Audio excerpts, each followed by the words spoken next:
Welcome to the P.A.S. Report Weekly Roundup Podcast. The P.A.S. Report provides an honest analysis on the critical issues that matter to you without the biased media filters. Here's your host, Professor Nicholas Giordano. What's up, everyone? Welcome to the P.A.S. Report Podcast. As your host, Nick Giordano, and as of this recording, the State of the Union address has not happened, but the president is slated to speak.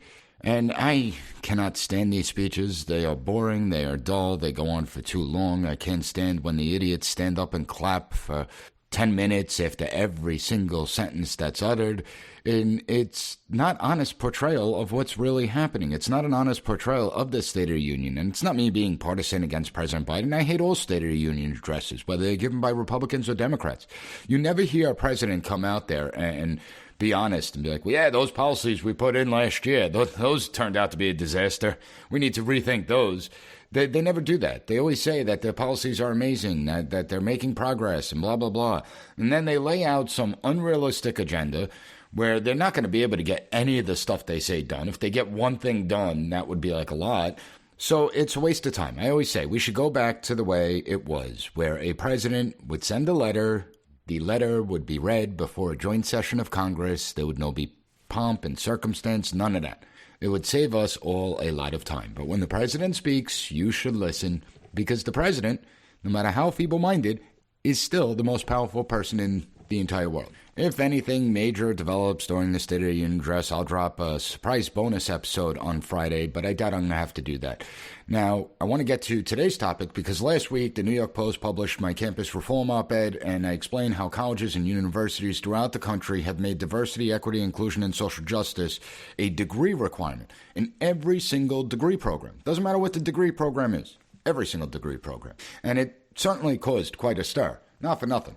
But the woke revolution, it continues to push full steam ahead, infecting all aspects of our society, and nowhere is it more embedded than in our higher education system and the education system as a whole.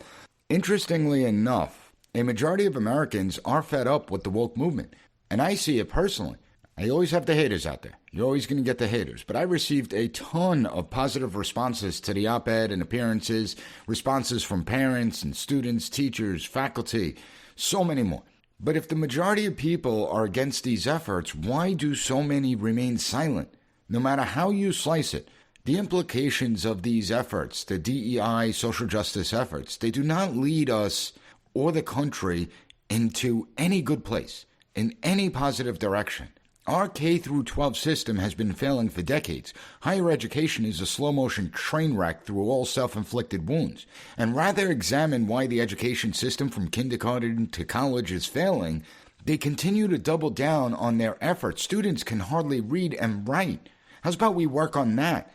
How's about we teach them about how the system actually works and that there's this thing called the Constitution and there's 3 branches of government, checks and balances, separation of powers. Now, I constantly get asked why I have decided to speak out. I'm asked if I'm worried about the backlash, if I'm worried about being targeted. In this episode, I'm going to focus on a few things. I want to focus on the lies, myths, and distortions of the DEI social justice movement. I want to tackle what diversity, equity, inclusion, and social justice degree requirements aim to do, why it's dangerous. I'm going to explain why I choose to speak out. I'll give you those answers. More importantly, I want you out there to know what you could do to push back against this nonsense. There comes a point in time when we have to say enough, and we've reached that point. The woke revolution has moved too far, too fast, and we need to have some semblance of normalcy kick back into the system. I'm going to get to it all. Before I do, make sure you subscribe to the podcast so you never miss an episode. If you find the show informative, share it with your family and friends. And don't forget to visit the PAS Report website, PASreport.com. Let's talk now about this diversity, equity, inclusion, and social justice requirements. Following my op-ed, the Chancellor, the SUNY Chancellor, John King, he released a statement. And I'm going to read you his statement, direct quote. Exposure to and understanding of diversity is essential to success in our modern society and economy. As a leader in preparing the future workforce and citizenry, SUNY is committed to embedding diversity into the foundation of all it does, from academics to campus life and everything in between. By recognizing and celebrating diversity and fostering respectful dialogue and debate, SUNY provides students with a world-class education they deserve, end quote. That statement is filled with more holes than Swiss cheese. It's word salad. That's all it is. He doesn't respond to my claims. Instead, he pontificates about diversity. Diversity isn't the problem. I mean, I'm in higher education. We've been force-fed diversity, the whole diversity thing, for like the last 30 years. So diversity isn't the issue. And notice how he didn't make any mention of equity or inclusion, nothing about social justice. He makes it as if it's all about diversity and that people pushing back, well, they have a problem with diversity. And when they do that, what they're trying to do is they're trying to label you as a white supremacist. That's what they're trying to do, as a racist. Oh, you don't like other people. You have a problem with other people. So I will state clearly that the issue is not with diversity. His statement was misleading. He was knowingly deceitful. And take the first line in his statement, quote, exposure to and understanding of diversity is essential to success in our modern society and economy, end quote. Does he realize that we live in the United States? Does he realize that we are exposed to diversity day in and day out? This isn't Japan, where 98-point-something% of the people living in Japan are of Japanese descent. Just go to any shopping mall, go to a grocery store, walk into any classroom, look around. It's not the 1800s.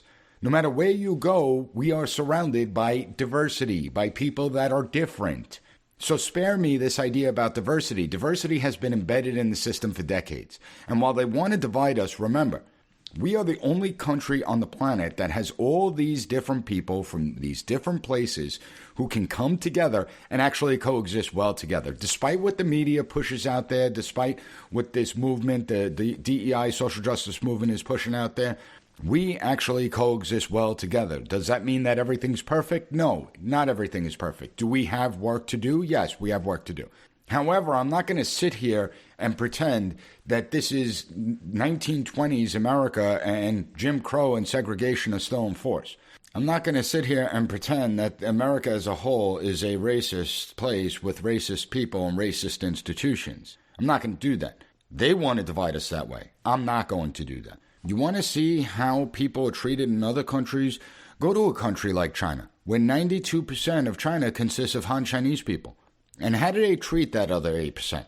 As I said before, over 98% of the people living in Japan are of Japanese descent. So how do they treat that other 1% of people? Look at Britain, France, Italy. Look at just about any other country out there. And how do they treat people that are different? It amazes me how we have the most open and tolerant generations to ever exist. Generations that wouldn't say 1/10 of the things that their grandparents said. The number of mixed-race people in the United States is at all-time highs. The number of interethnic people is at all-time highs. Where Italians used to marry Italians and Irish used to marry Irish, we used to stay in our little ethnic backgrounds. Those days are gone. They don't exist anymore. Yet we're supposed to pretend that you're all inherently racist or you're all inherently victims out there. It's disgraceful. We are treating this generation and our younger people as if they are the most racist, bigoted generation to exist, and that if they are a minority, they are the most oppressed and victimized generation to exist. It's complete lunacy that's taking place out there. And it's lunacy based on lies. That's the frustrating part. That it's lunacy that's not based on any truth, actual truth. They'll say, well, it's my truth. We have to respect all these independent voices out there. We can't speak through one lens when it comes to history, yet that's exactly what they want to do. They want everyone to look at everything through one perspective, and that perspective is through identity. Whenever you push back, the Sunni chancellor, he proves the point. Whenever you push back, these people, they go to the diversity argument, they outright ignore the equity and social justice part of it, they speak in vague generalities and platitudes that mean absolutely nothing, and when you call them out, they accuse you of wanting to whitewash history. They say our history has been covered up for far too long, and we don't want things sugar-coated. We've been sugar-coating things for too long. That DEI and social justice bring the truth out. That is more lies, and it's a straw man argument. First of all, let's just say, hypothetically speaking, I take them at their word.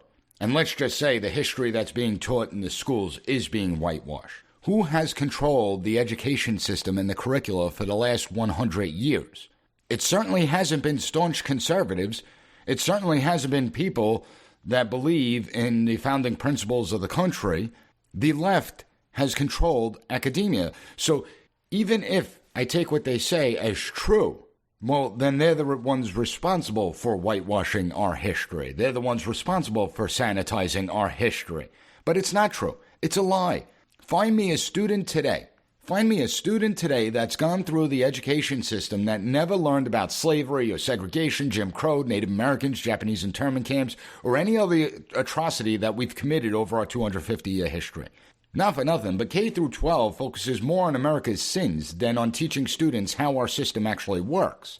More importantly, it is the far-left radicals, the woke radicals, that oversimplify history and present it as if it's black and white, no pun intended with that. But they never show the complexities of our history. You never hear names like Filippo Mazzi, Crispus Attucks, Peter Salem, or James Armistead. What about Lancaster Hill, Brista Slenser, Peter Best, Prince Hall, where their work and petitions were essential to abolishing slavery in Massachusetts? And most people are completely unaware that slavery was outlawed in Massachusetts 4 to 5 years before the Constitution was even created. We don't teach about the fights that took place on the floor of the Constitutional Convention when it came to the issue of slavery. They paint all founding fathers with a broad brush, making it as if they were just all wealthy white slave owners. And if you ask them to name more than 5 founding fathers, I guarantee you they couldn't do it. When they say it's about teaching real history, the people who design these concepts, they know nothing about history. They know nothing about real history. And they gloss over the progress we've made in the last 250 years.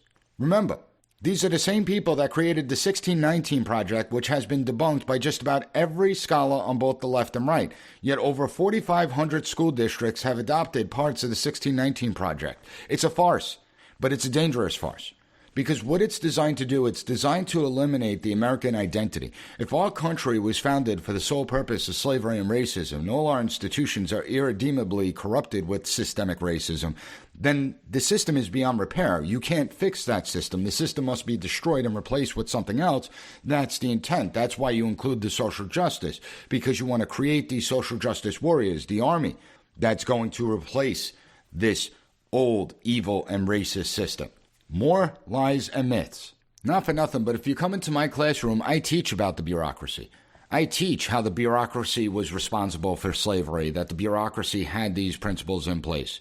But I also teach how the bureaucracy was the one that undid slavery through the Civil War, that under the leadership of President Lincoln and the Union Army and General Grant, that we were able to keep the nation whole and at the same time end the practice of slavery.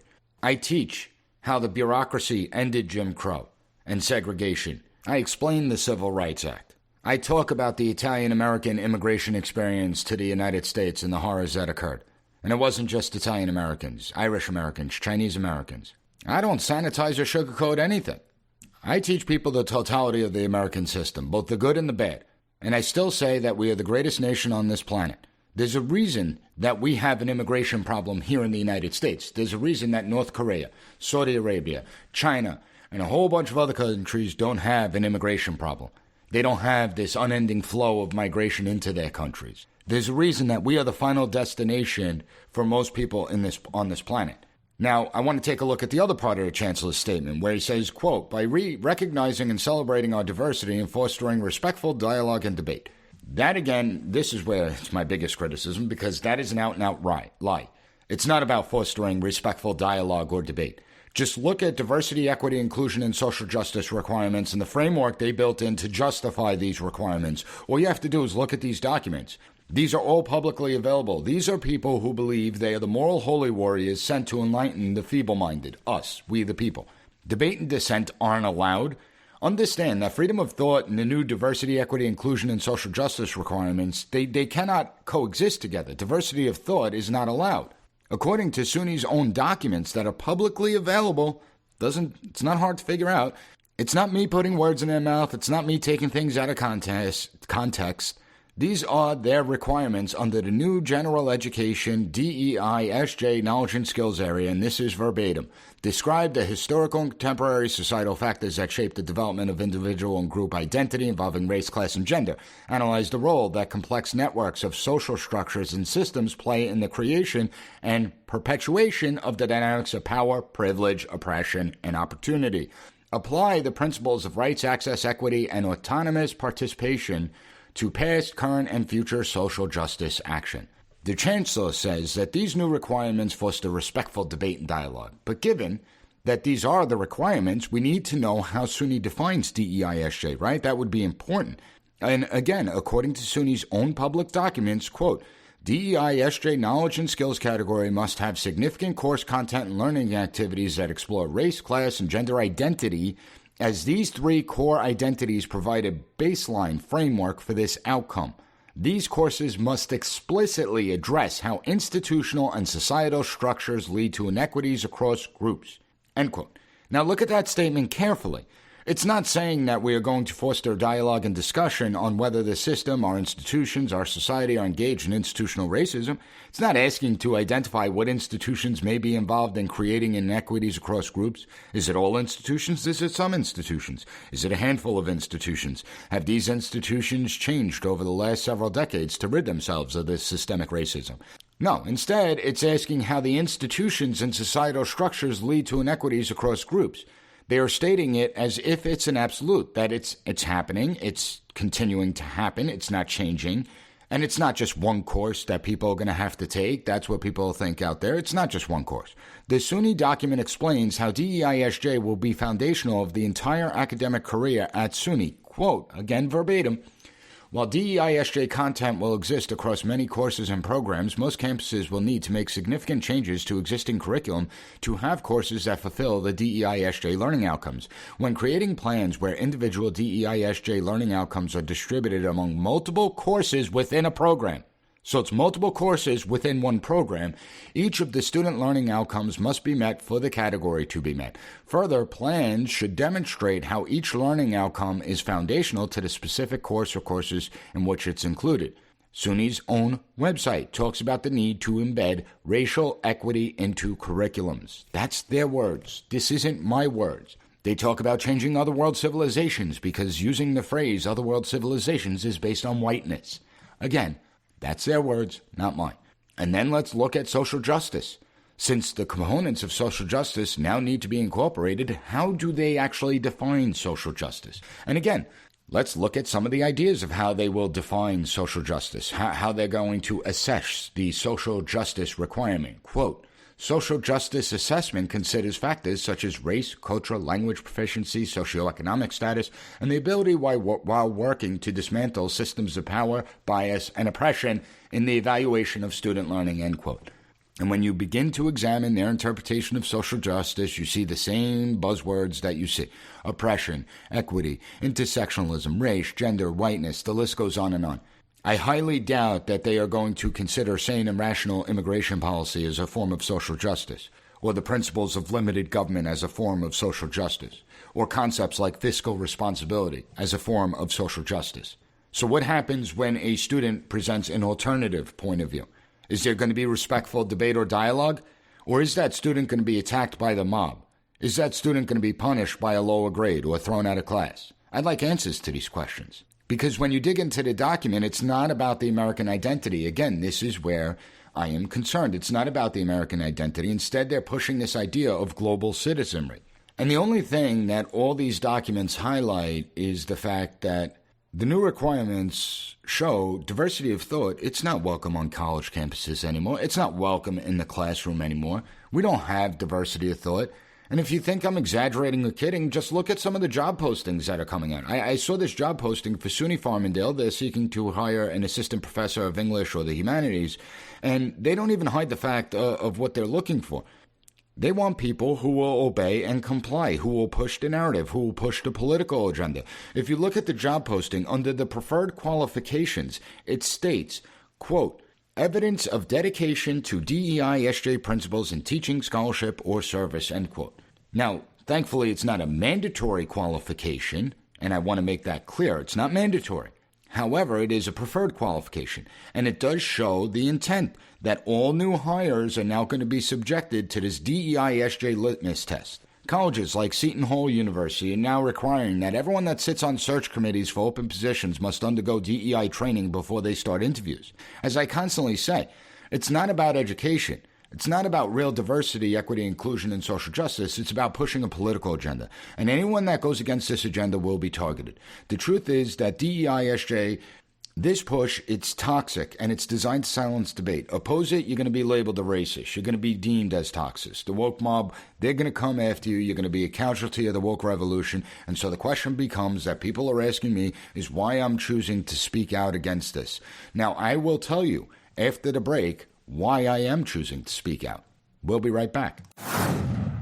As someone who worked in emergency management, I routinely sounded the alarm bells on our outdated grid system. Think back to 2003 when a tree branch hit a power line in Ohio, shutting down power to the entire eastern seaboard. Around 100 people died, and this was one of the costliest disasters in American history, with losses totaling over $60 billion.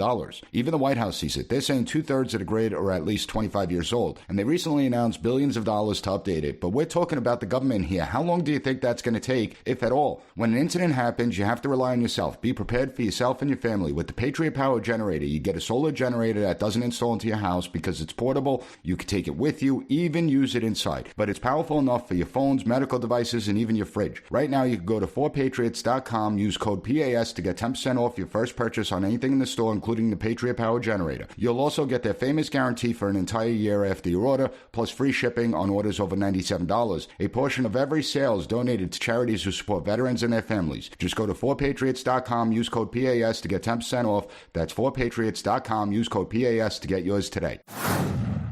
Welcome back, and I'm routinely asked why I'm outspoken, particularly about this issue. I'm asked whether I worry about being attacked and labeled, whether I'm worried I'll be targeted, potentially lose my job and my livelihood. The answer is simple. I mean, of course, I'm worried. Every day you hear examples of the casualties of the woke revolution, especially when it comes to higher education. Just look at the recent firing of adjunct professor Erica Prater.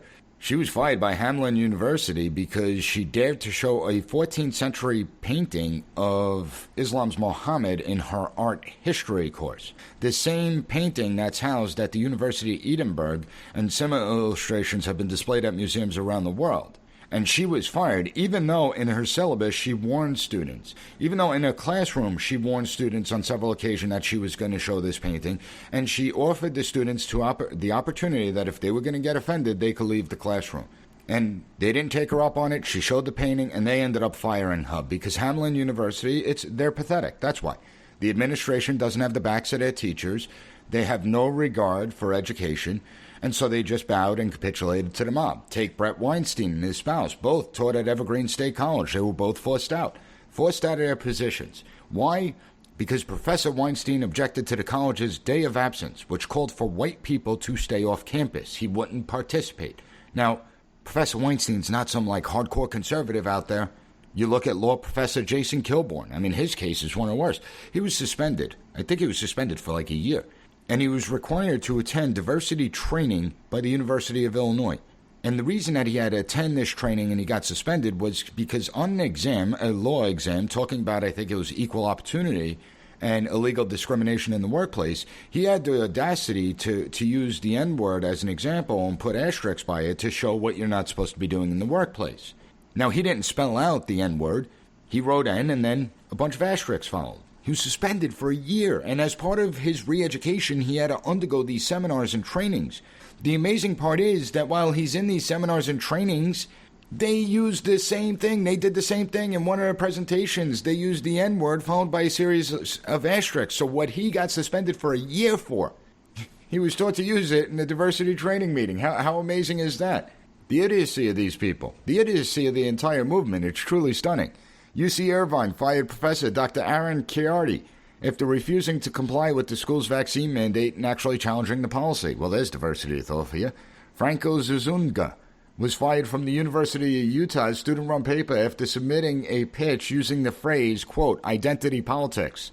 Okay, that's part of the paper's censored words and phrases. Imagine that, identity politics. Concordia University suspended Dr. Gregory Schultz for criticizing the university's move toward wokeism. Princeton University fired Dr. Joshua Katz following an essay he wrote criticizing anti-racism policies.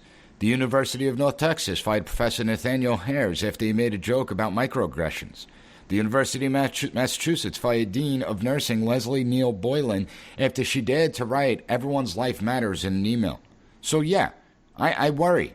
I have 2 children that I have to provide for, that I have to feed. However, given who I am and my background, I wouldn't be true to myself if I remain silent. And what kind of role model would I be for my children, right? I mean, I'm supposed to be there to protect them. I'm supposed to be there to stand up for them. I don't want my children to grow up in this type of world where every little thing they have to say, they have to watch out, they have to censor themselves, where one little mistake will destroy someone's life and career. where they're force-fed propaganda, where they're force-fed a political ideology. So yeah, I stand up for them. That's what gives me the drive to do it. I love education. I have a passion for education and academics. It's why I got into the field. I wasn't the greatest student in high school. I had a lot of fun. Don't get me wrong. I enjoyed high school very much. Made a ton of mistakes. Definitely didn't focus on my schoolwork all that much. But it wasn't until a year I took a gap year after graduating high school that I started attending Suffolk Community College. And my passion for academics was ignited. And throughout my college career, whether it was at Suffolk or LIU Post, all my professors lit a fire in me. They encouraged real debate and dialogue. Many of my professors, they were far to the left. They didn't care that I was a conservative. They enjoyed the debate. They appreciated it. They had fun with it. They challenged me. They pushed me. They challenged me to strengthen my arguments, to provide evidence to support my points of view. They never imposed their beliefs on me. And that's what I try and do with my students. My students know they could say whatever they want in my class as long as they're respectful. That they can take any position they want without fear of being ridiculed or having their grades suffer. I explained to my class, day one, that it is not my job to impose my belief on the issues on them. It's not my job to get them to believe what I believe on the issues. It's my job to teach them how the system works. It's my job to facilitate a conversation between the students, explain the issues, why they're complicated, how not everything is just black and white and there's all these gray areas. Unfortunately, what we are witnessing is a sustained and coordinated attack on academic freedom. Academic freedom particularly for professors, but for students as well. Sure, I could keep my head down. I could go through the motions, not ruffle any feathers, collect my paycheck and not care. I could do that, but that's not my style. I can't remain silent, sit by, watch higher education and the education as a whole destroy itself. Can't do it. I can't watch it push itself towards irrelevancy, and yet that's exactly what it's doing. And it's not just that I see how education is being destroyed and the concept of education is being destroyed. It goes beyond education. It speaks to a broader society. I grew up in the time where it was great in the United States. Yeah, we had our problems. Don't get me wrong. But things were improving. Relations were getting better. All levels of society were improving. Of course, there was disagreement over the issues, but there was still a level of respect that existed. There was still common decency. There were still a thing called values that existed, standards that were important. A lot of times, conservatives and Republicans, when they're talking about the education system, they constantly bring up the word indoctrination. However, if you look at what's happened over the course of the last 5 years alone, we are far beyond indoctrination. This is full-on brainwashing. This isn't indoctrination. These radical theories and concepts are being pushed the moment children enter school, and they're going to be force-fed it all the way until they graduate college. Now, children don't have the capabilities to push back. They don't have the capability to ask questions and challenge the teacher or the curriculum. They're going to believe what the teacher and the book are telling them. And as they get older, they are told, essentially, that there is only one way to think. There are only the moral, holy warrior positions, and anything that deviates from these positions is evil. It's how they end free thought in the United States of America, how free speech will no longer exist. It forces people to censor themselves, particularly out of fear, especially when it comes to faculty. They want to tribalize every aspect of society, pitting identity against identity, putting identity above the country as a whole. They want us to retreat to these groups that they create, and then we end up fighting it out. Not for nothing. My minority students, which I have a lot, it's not like the demographics at Suffolk Community College are all white, so I have a lot of minority students, and they are able to compete with their white counterparts very easily. They are able to accomplish and do the work and not have any issues, but yet we're supposed to pit them against each other. Now, how can a country survive that kind of bombardment over years? How can they survive that in the long term, particularly a country like ours that's made up of so many different people from different places? I realize that I am taking a risk by speaking out, but there comes a point where you have to stand up for what you believe in. There comes a point where we have to do what's right. I can live with that, and I can live with the fallout that comes. And if they do target me, aren't they just reinforcing my point that debate and dissent aren't allowed? I mean, they're kind of validating exactly what I'm saying the second they try and target me. You know, week in, week out, I constantly tell you out there that you need to stand up for yourselves, you need to stand up for the country, you need to stand up for what you believe in. I explain why it's important to get involved. I talk about the need for people to show courage. What would it say about me if I remain silent during this time that we're seeing this great transition in the higher education system and the education system as a whole? That I preach to you about courage and standing up for yourself, but I take the easy road by remaining silent. What would that say about me? And for all you teachers and professors out there, it shouldn't matter whether you're conservative, liberal, progressive, Democrat, Republican. It shouldn't matter what your political ideology is. It's irrelevant.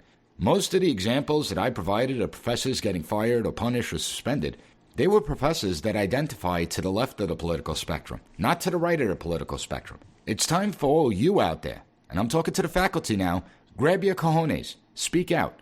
If you remain silent, there are only two outcomes. Either higher education is going to render itself completely useless, making your position obsolete, or sooner or later you're going to commit one of these ridiculous infractions and the mob's going to seek to destroy you. Either way, you're done. You're done. So let's preserve and uphold academic freedom. Let's push back and stop letting administration get into the classroom and dictate to us what should be taught. Don't let this woke revolution scare you into silence, because that's exactly what they want. We've been silent for far too long. And a study came out proving this, showing that the majority of college professors are now self-censoring out of fear of being targeted. Over 60% of them are self-censoring themselves out of fear of being targeted. Now, if we look at voter registration demographics, what percentage of faculty are registered to vote Democrat and which percentage of faculty are registered to vote Republican or identify as Republican? Well, you'll know that 90% of faculty are mostly Democrat side. So if the majority of college professors are now self-censoring out of fear of being targeted, it means a whole hell of a lot of those professors that actually support groups like these are self-censoring themselves. A whole bunch of professors on the left of the political spectrum are self-censoring because they're afraid. Do you see how dangerous this is? It will eat anyone that stands in its way unless we all stand together, fight back against the woke revolution. Even those on the left are in fear. We'll band together. Because guess what? We do have some common interests, and this is one of them. To all the teachers out there, is this what you imagined your profession would become? I don't think so. I don't think so. The administrators and bureaucrats, they're infringing in our classrooms, dictating what we should be teaching, what we shouldn't be teaching, telling us. They're telling us. It's not like we have a choice in this. When are you going to stand up and preserve academic freedom? Stop letting them make a mockery of our profession. And parents and students, you speak out as well. You have a voice, use it. You have a voice and you have the power of the purse. Your voices should and need to be heard. As I said, this is going on throughout the country. It's not just here in New York. It's not just in California. It's not just in these far-left states. Contact your state legislative bodies. Contact your congressmen and women. Let your voices be heard. Alumni, you play a role. You want to defeat these new requirements? Well, 23% of the money raised by colleges and universities is through alumni giving. You should seriously reconsider your contributions to these institutions if they are pushing this. If they want to pursue an ideological and political agenda, don't give money to that institution. And I don't care what ideological or political agenda it is. I don't care if it's a conservative agenda or a liberal agenda. I don't care. Colleges should not be pushing political agendas. The education system should not push political agendas. It's unacceptable. Employers, influence the education system. You can. You account for 13.2% of all contributions to colleges and universities. So withholding these may make sense, especially considering when you look at employers like Google, Tesla, Bank of America, IBM, General Motors, so many others who are now dropping degree requirements. Well, why is that? Why is that? The left will argue, well, because they want to provide more opportunities to those that come from bad neighborhoods and those that are of a minority population. No, they're dropping degree requirements because they don't want a bunch of entitled, spoiled brats that think they're social justice warriors dictating company policy. That's why they're dropping degree requirements. Colleges, they can't afford to lose support of employers, considering that we're supposed to be the ones preparing them for the workforce. So colleges and universities, the employers have an important role in what's actually taught. They need to reach out to these institutions, explain the type of employees they need. I am sure that most employers would much rather have competent and capable employees as opposed to ideological social justice warriors. I just have that feeling. If the higher education system continues down this path, mark my words, the entire system will push itself towards irrelevancy within the next decade. It's not like it's 30, 40 years down the road.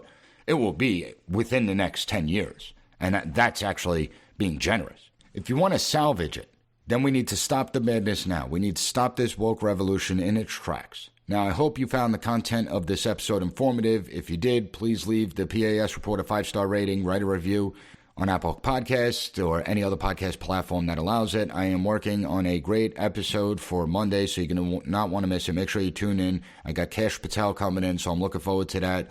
As far as the State of the Union address, like I said, I'll monitor it. I don't anticipate anything amazing or spectacular coming out of it. If there's something there, then I'll drop an updated episode on Friday. For now, I want to thank you for joining me, and I'll be back on Monday with another great episode of the P.A.S. Report Podcast. Thank you for listening to the P.A.S. Report Weekly Roundup Podcast. Have a good one. Bye. Be sure to rate, share, and subscribe to the podcast so you'll never miss an episode. Also, visit PASreport.com and follow us on Twitter at PAS Report.